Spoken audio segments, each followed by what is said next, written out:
Well, luckily we got our Der Fuhrer Elon Musk in office to take care of all the waste, fraud, and abuse that's occurring in the American coffers.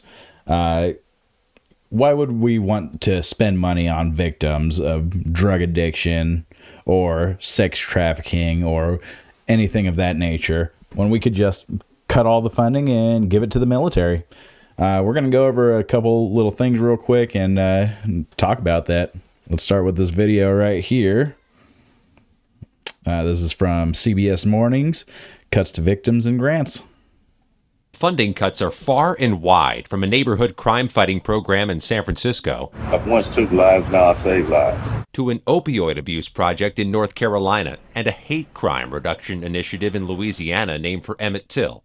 Aubriana Morales, who says she survived a sex assault as a teenager, now works for the National Organization for Victims Advocacy. Sends a really painful message that this doesn't matter, that their experiences don't matter, that the needs that they have, the connection that they deserve, the healing that they might be pursuing is deemed wasteful. CBS News is See, this is extra crazy to me because this comes from the party of family values.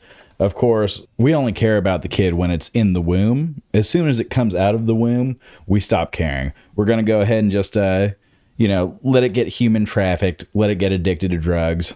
Let these kids be subject to hate crimes, of course, because, we don't actually care about hate crimes.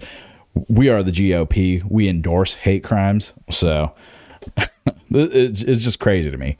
obtained the notification the groups received saying their programs, including for rural crime, senior citizens, and trafficking victims, no longer effectuate Department of Justice priorities. At least 360 federal grants have been halted, touching all corners of America, from Sioux City, South Dakota, to Boston, to Baltimore, to Tallahassee. The Justice Department told CBS News it's confident these cuts are consistent with the administration's priorities, while at the same time protecting services that tangibly impact victims. Were you surprised when you got this notice? Surprise doesn't begin to describe it. Renee Williams, who runs the National Center for Victims of Crime, feared the freeze on her group's $2 million grant would shut. Of course, the party that is very anti-crime is only anti-crime up to the crime. After said crime, these victims, if you will, are on their own. I mean, let's get real. They should have pulled themselves up by their bootstraps and just kept it moving. You know, the GOP would like that. We would like you to stop crying and just get back to work, please. Shutter, their National Crime Victims Hotline, which receives 16,000 calls a year and will squeeze similar groups nationwide. From what we are hearing from many of our partners in the field, it means the shutting down of these programs completely, and in some cases, the shutting down of entire organizations. The Department of Justice says the groups have about a month to appeal and get some of their funds restored. So far, only 2 groups have gotten their money back, including that Crime Victims Hotline. But GALE, a New York-based group that helps provide sign language interpreters for some crime victims, they've already begun layoffs. So all this cutting of resources for the American people, and at the end of the day, the Trump administration is actually spending more at this point in his presidency than what Joe Biden did at this point in his presidency. And we're getting less for it, of course, because social services are for the weak. That's what they would love you to believe. But really, this is Doge overreach, just making the country worse off in general. And I'm going to show you exactly, how much these cuts are, because Elon Musk himself promised the American people that he was going to cut $2 trillion off the national debt or whatever he said. And then it was going to be 1 trillion. And then, we're doing pretty good. We got about a 160 billion cut so far. Okay. But what was it? We got about 260 billion cut so far. Oh, and you're going to be upping the Pentagon budget up by $150 billion this year. Oh, so I guess we only got 100 billion cut.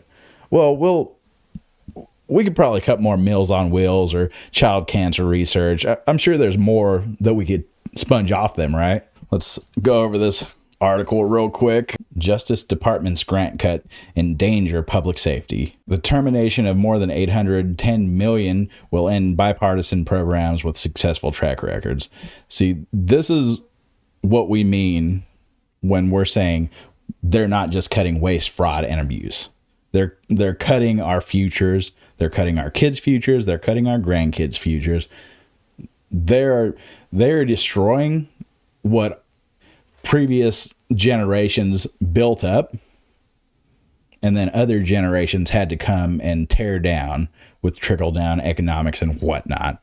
In an unprecedented move, the Department of Justice has canceled more than $810 million in grants already awarded in recent years.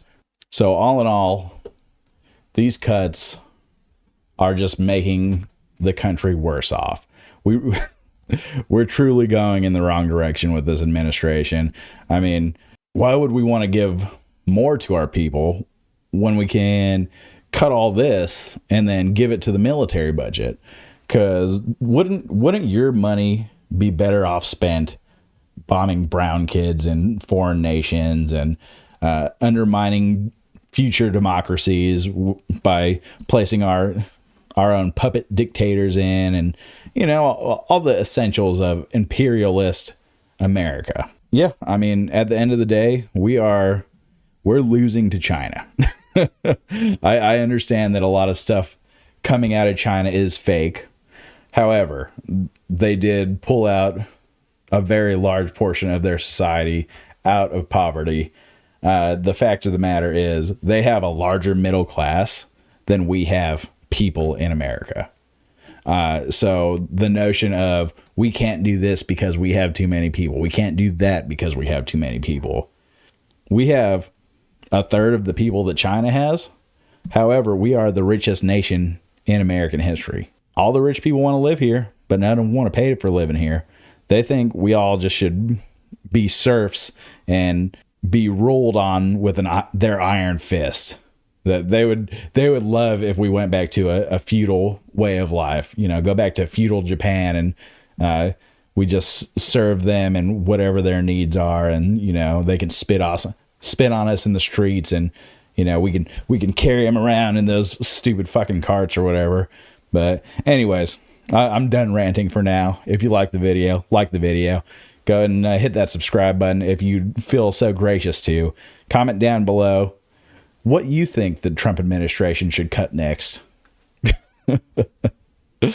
Oh, man.